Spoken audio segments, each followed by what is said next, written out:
Hi folks, Canadian Prepper here, back again, revisiting an old format with the screen in the background, trying to illustrate some points for you guys today. We're in the process of trying to build a studio, but every little minor alteration we make, we gotta get these permits and regulations, and it's like the tax man.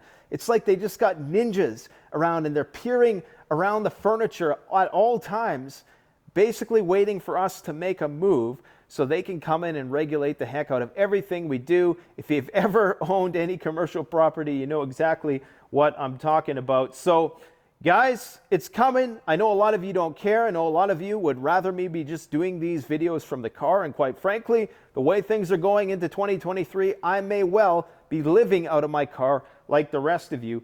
And we might be in a Mad Max world. Now, people always ask me, Nate, if you think that the world is going to end, why are you building a new studio? Why do you seek to evolve what you're doing at all? And I say to them the following: we never say the world is going to end on this channel. We say that the future is likely going to suck because all data points indicate that. We say that the future is going to suck, or it's going to really suck. Somewhere along that spectrum is where the future is. It's called Teotwalki, the end of the world as we know it, not the end of the world. We never say the world is going to end, because think about it. If we thought the world was going to end, there would be no point in persevering. It's a fatalistic perspective. So if we didn't think we had a fighting chance, we wouldn't do any of this. Now, in terms of self-improvement, you still always want to be self-improving, because the hope is the shit doesn't hit the fan. The hope is that the world as we know it doesn't end. There's always that possibility, although probabilities make me think that it's somewhere in that SHTF spectrum. We're going to talk a little bit about that, and that is a great segue into the Doomsday Clock, which is about to be given a bump here in January of 2023. I think this is going to be the big headline that all the mainstream media networks start talking about when the Doomsday Clock finally reaches 1 minute to midnight, the closest it's ever been before. Now, what is the Doomsday Clock? Well, it's a Swedish group, okay, that assesses the catastrophic risks with respect to nuclear war, climate disaster, economic disaster, all of the things that afflict mankind.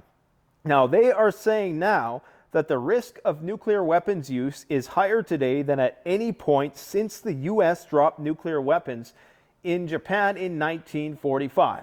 Prior to 1945, there was no nuclear weapons, meaning we are at the highest risk of nuclear war ever. Something we've been saying for many months now, prior to this even being a thought, an afterthought for the mainstream media. But trust me, in January, when they finally do bump the Doomsday Clock up, I think they're probably going to go 1 minute to midnight. If you want to know the progression of this, I believe we're at the lowest, or the closest to midnight we've ever been. So if you see here, let's see the full clock timeline. The Doomsday Clock, all right. So back in, what are we at here? 1960, I think it was, when was the Cuban Missile Crisis? 1953, okay, 2 minutes to midnight. That was, I believe that was the Cuban Missile Crisis, unless that was 1962. I'm guessing it wasn't 62 because 63 was 12 minutes to midnight. We hovered around, until 1980, until the Cold War. At the peak of the Cold War, okay, we were at 3 minutes to midnight. And then things calmed down in the 90s, okay, 17 minutes to midnight. The 90s, cheap stuff was starting to roll off the Chinese factory lines, and everybody was happy. You had hip-hop emerge, Nirvana just came out. Life was good. But then life started to suck again.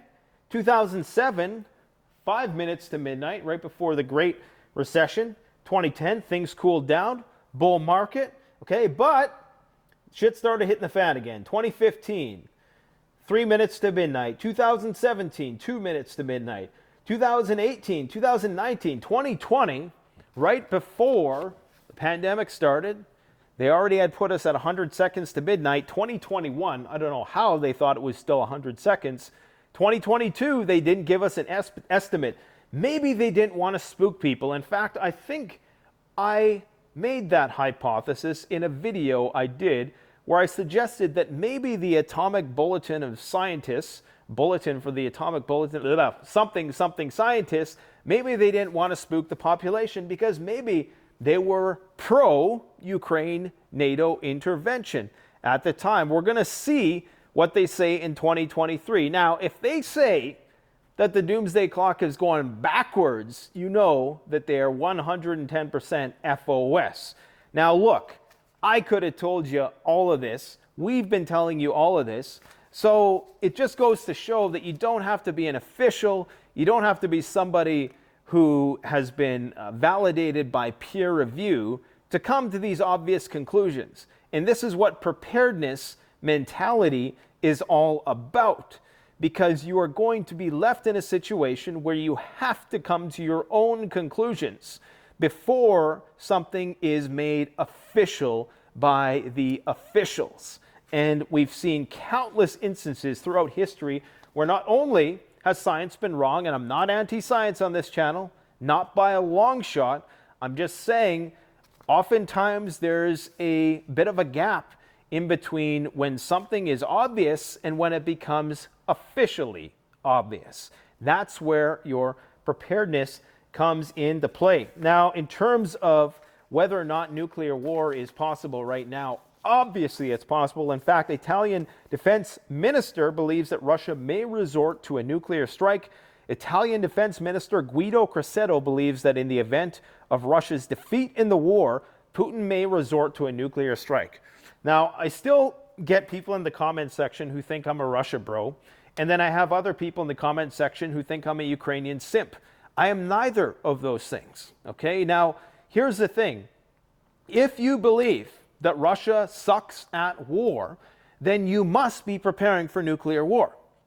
Let me say that again. If you believe Russia sucks at war and they're going to lose, then if you don't have a hazmat suit, a bunker, a gas mask, a powered air purifier, if you don't have Geiger counters and all the other things you need for CBRN emergencies, then you're off your rocker, man. So you can't have those two things. You can't have it that the Russians are losing and they're not going to use nuclear weapons, because this is an existential threat for them on their borders. Okay, if you believe that nuclear war is just all hype and it's nothing we need to worry about, yet at the same time you think that the Russians are faltering at every turn and opportunity, then those things just do not line up, because they've explicitly stated as part of their nuclear doctrine, which is just a doctrine anyways, it's pretty much irrelevant. It's just like, it's just symbolic. It's not really, it's for public consumption, not for military consumption. But if you believe that and you don't have a go bag at the ready and you're not prepared to put it all on the line with nuclear war, then you don't understand the gravity of the situation. One other thing that the Italian defense minister talks about here, and I'll give you guys some footage to watch in the background. This is the Russian Su-57 that was just delivered. I believe they've had several of these delivered. I think, well, they had 4, and that doesn't seem like a lot. I mean, these are like F-35 grade 5th generation fighters, but apparently they have a delivery of these that are now currently operational. Apparently these Su-57s have already been flown in sorties in Ukraine. Anyways, what I was going to say is that the Italian defense minister goes on to say, if we give Ukraine air defense systems, we must take them from our reserves, and we must do it without depriving ourselves of protection and with confidence in quality. Now, this is why NATO could lose. NATO, a combined force that is superior, if you take all of the military and all of the equipment and from all the NATO countries, and you pool it next to what the Russians have, NATO has a lot more. Okay, they have a lot more stuff, even though as individual countries they might not have enough to compare to the Russians. The problem is that every country has probably a certain cutoff point from which they're not willing to give away any more of their weapons. So even if you have an alliance of nations, and I'm sure there's many quotes about the weaknesses and of the alliances of different various military alliances, but they're only going to be ever willing to maybe give what, 15%, maybe 20% at best of their weaponry, because they know if country A, who's in front of them, like let's say, Germany doesn't want to give all their stuff to Poland. Well, because Poland might fall, right? So Germany has to hold on to that some of that stuff for its own defense.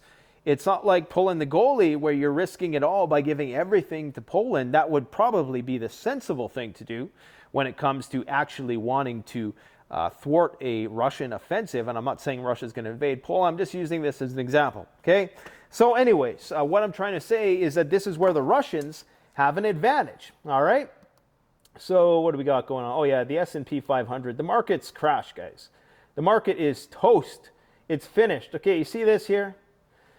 According to the Shiller PE ratio, I always talk about the Shiller. People think I'm a shill for that reason. According to the Shiller PE ratio, the market is still about twice as overvalued as it should be, twice the average. Now you can see here what happened in the bull run of 2020.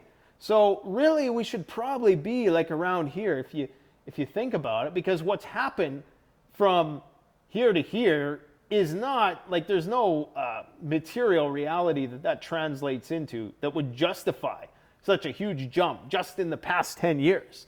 Okay, so we should probably be around here. Anyways, what I'm saying is the market's going to crash. You all know that. Get your gold and your food and your preps and all that good stuff while you can. What do we got going on here? Yes, we already talked about this. We don't want to talk about that again, do we? Okay, this is problematic. Now, this is from the Moscow Times. You might think, oh, that's a pro-Russian news source. Actually, it's not. If it says something like independent news from Russia, you can almost bet that it's not a pro-Russian news source. Russia is going to mask their independent news. They're going to call it Rio Novosti. They're going to call it TASS. They're going to call it Sputnik. They might even call it RT, aka Russia Today, but it's certainly not the Moscow Times. Anyways, Russia has warned the U.S. against launching decapitation strike on Putin. Now, they've been talking about this for a long time. Lavrov is actually referencing a Newsweek article that came out back in September. And recently, Senator Lindsey Graham basically came out and said, look, we need to give the Ukrainians everything from tanks to Reaper drones to long-range missiles. Oh, yeah, and we also need to take out Vladimir Putin. He more or less said that. So Lavrov has come out today and said that that's going to be a problem, and we don't necessarily like you threatening to assassinate our leader, which I suppose is understandable.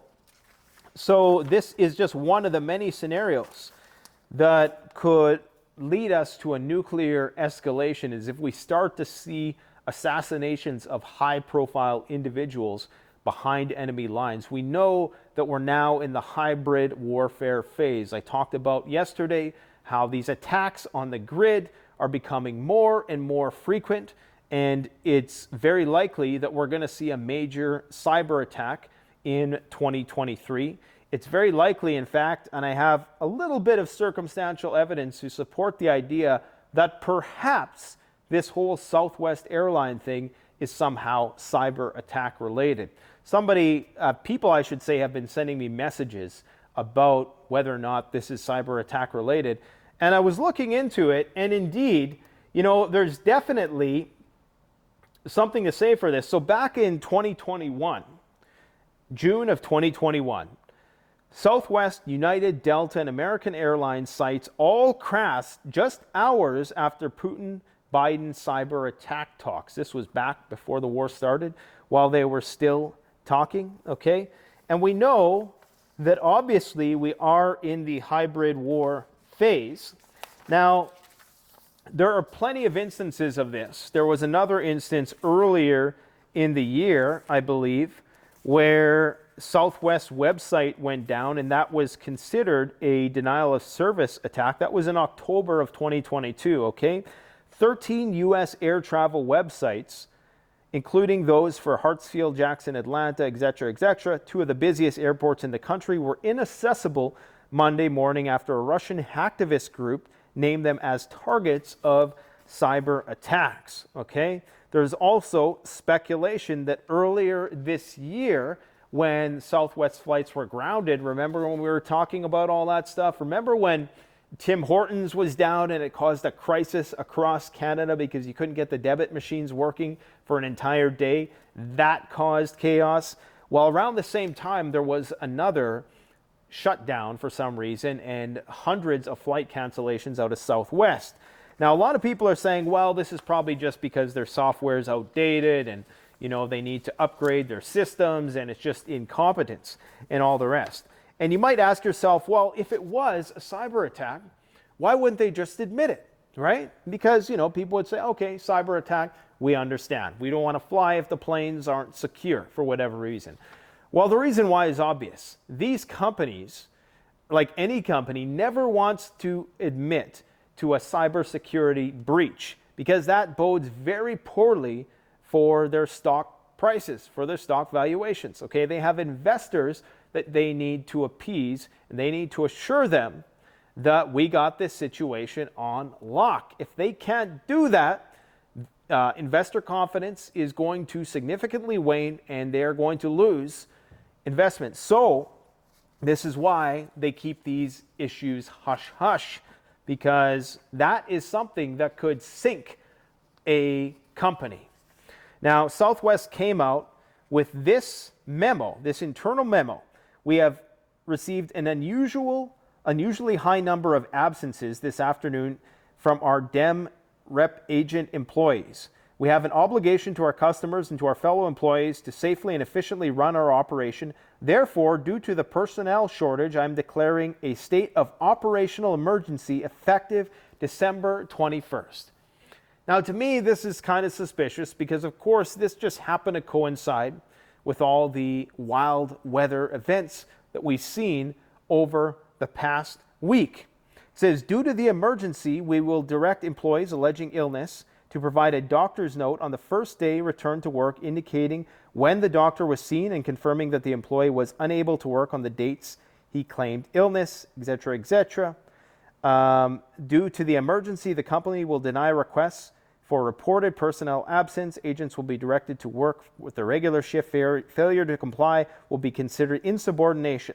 Now, did they put this out in anticipation of the commuter chaos and all of the Karens that they were going to have to deal with? Did they know that people weren't going to want to come into work to deal with these people? Or are these shortages, were they kind of after the fact? Did the worker shortages come after all of the people were trapped in the airport requiring service? So I'm not so sure about this Southwest explanation. I'm not denying it because, of course, the holiday season, it's a busy season, it's a travel season. And we might be reading too deep into this. But to me, I mean, all of these shutdowns with Southwest in particular, and an obvious admission by Russian hacktivists back in 2021 that they've hacked these airlines before, and then we have the warning from Edward Liebig, who's Global Director of Cyber Ecosystem at Hexagon Asset Lifecycle Intelligence. My God, give yourself a shorter title. Anyways, this guy's an expert, okay? He says that there is a very, very high probability of a cyber utility attack in 2023. He's talking about an attack on critical infrastructure. We've already seen the attack on Colonial Pipeline that caused gas prices to spike in the east. We've seen the attack on, the meat processing plant. We've seen explosions at natural gas facilities here and in Russia all throughout 2022. So we can only expect that this hybrid warfare is going to intensify. It's also going to go kinetic, as we've seen with the many unexplained attacks on the power grid. And recall that you only need to take out a handful of these transformers to shut down the entire system, because it's all connected. I believe what I heard was you have to take out 9 of the transformers.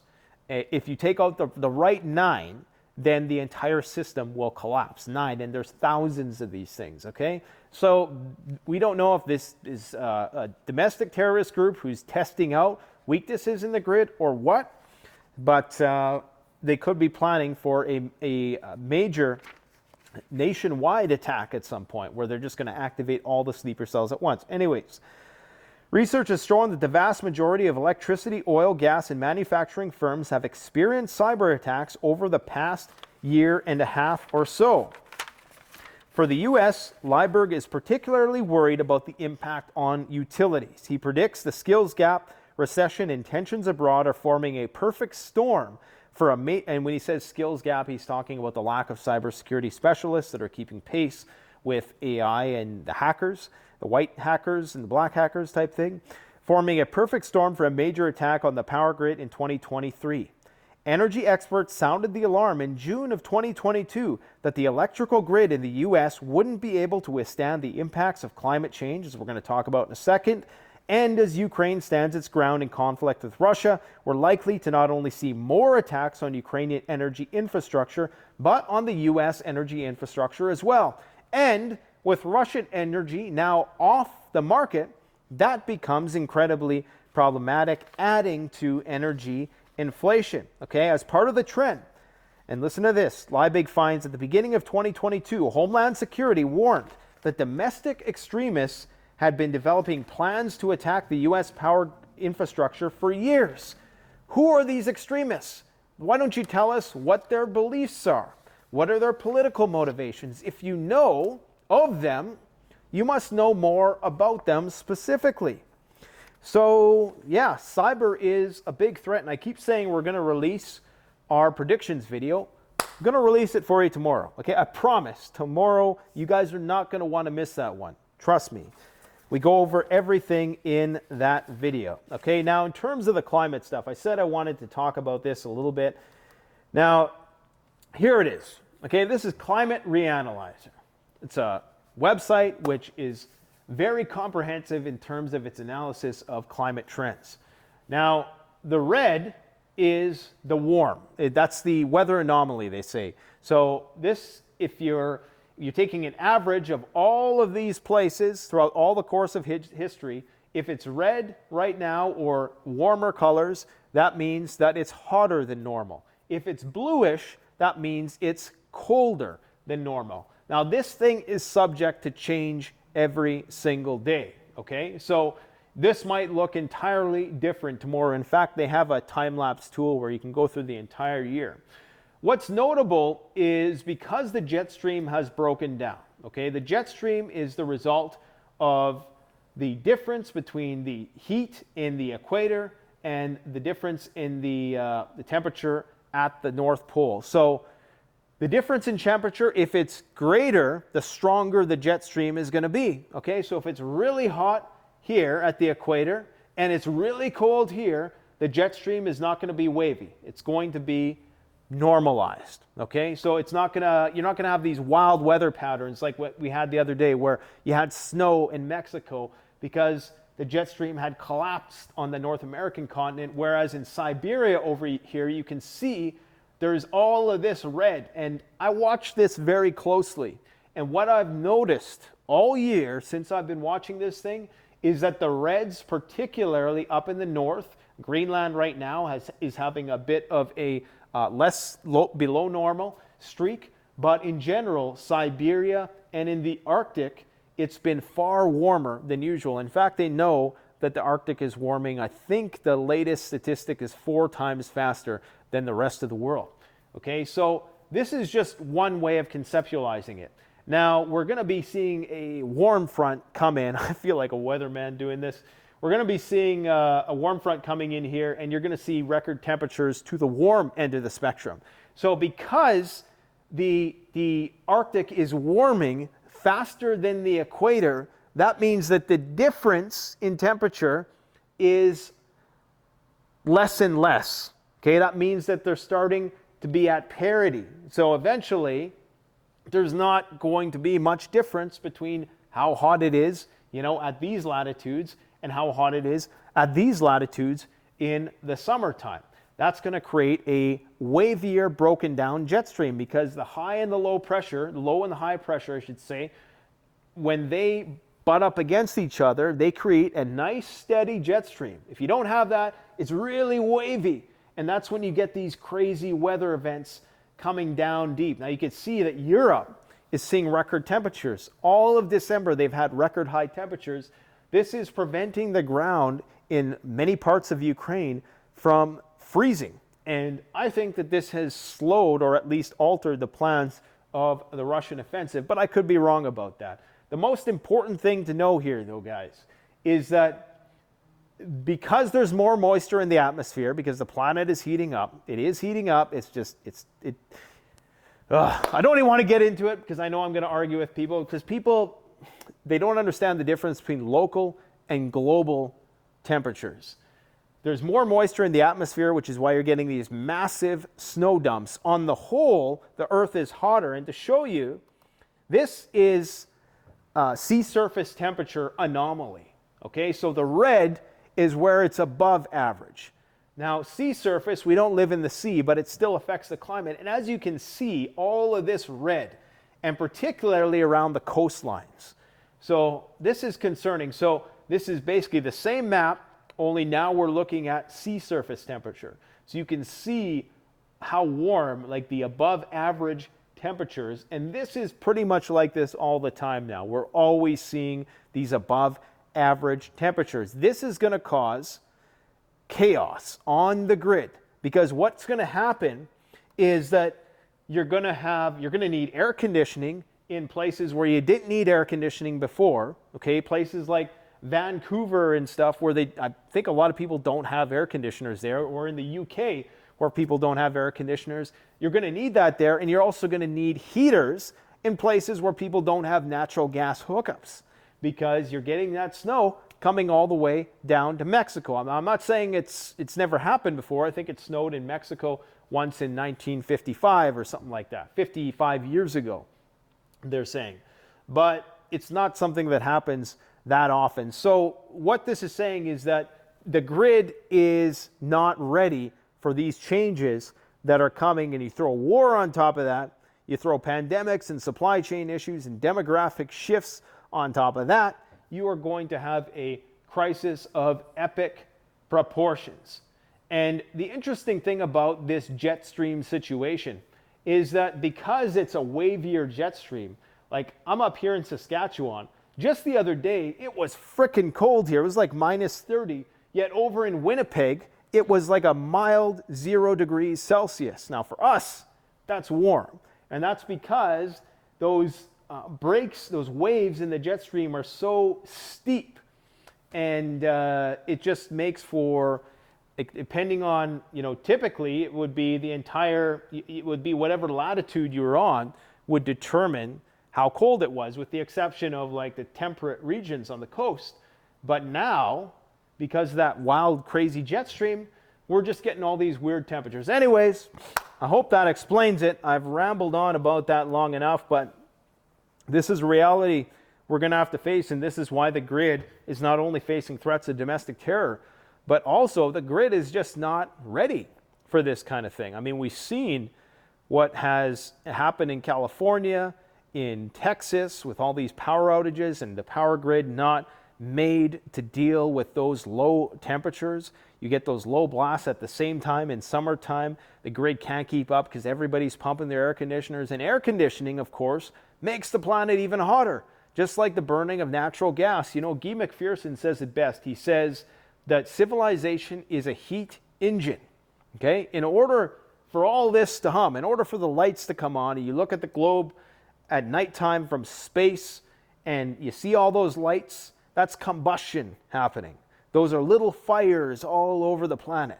So civilization is a heat engine. So there's a net, and even though it's only like 0.0001% of all of the radiant energy on the Earth at any given year, it's cumulative, just like CO2 and all that stuff. Anyways, I don't know what people's gripe is. I understand the whole carbon tax thing. I think that's bullshit. I don't think that's a way around anything. And of course, are the elites going to pay carbon tax? No. Justin Trudeau and his private jet going to pay carbon tax? No. Are they going to have their carbon footprints checked? No, absolutely not. So that's why I don't think the carbon tax thing is that useful. And I honestly don't even think that it's going to materialize into much, because there's too much pushback at this point in time. People are upset. They're frustrated. They're not going to stand for that sort of subjugation when we're already entering recessionary and austere times. People aren't going to stand for it. So what is the solution? I don't know. I think the only solution at this point in time is to, let the chips fall where they may and let the whole thing collapse, to be brutally honest. And I think that's just what's going to happen anyways. I don't think it's going to be the end of the world like E. McPherson says, although there could be some runaway climate change effect, some flywheel effect. A lot of people will say, well, what about the Milankovitch cycles? That's what causes an ice age. And you're right. It is. At least that's the most dominant theory of explanation. But the problem is we're supposed to be on the downtrend of the Milankovitch cycle. We're supposed to be in a cold period of the planet. And that's the scary thing. As we turn a corner, if you don't know what Milankovitch cycles are, they're what cause ice ages every 10,000 years. We're actually supposed to be on the descent into a cold period. However, we're seeing things warm up. So anyways, the planet's warming, the climate's fucked, and did I just swear? Holy shit, I just swear twice. Let's see if this video gets demonetized. Maybe YouTube is just, waiting for that moment to push the button. But a lot of people swear. They say if you swear later in the video, it's all right. Anyways, as I was saying, the planet's screwed. It's not going to be screwed tomorrow, but we could see nuclear war tomorrow. We're probably going to see more attacks on the grid. We're probably going to have lots of food shortages next year, so you better prepare. And these weather storms, where people are freezing in their cars, are going to continue, and you need to prepare for it. So let's just leave it at that. Thanks for watching, folks, and stay tuned tomorrow. We got our 2023 predictions video coming right up. Canadian Prepper out.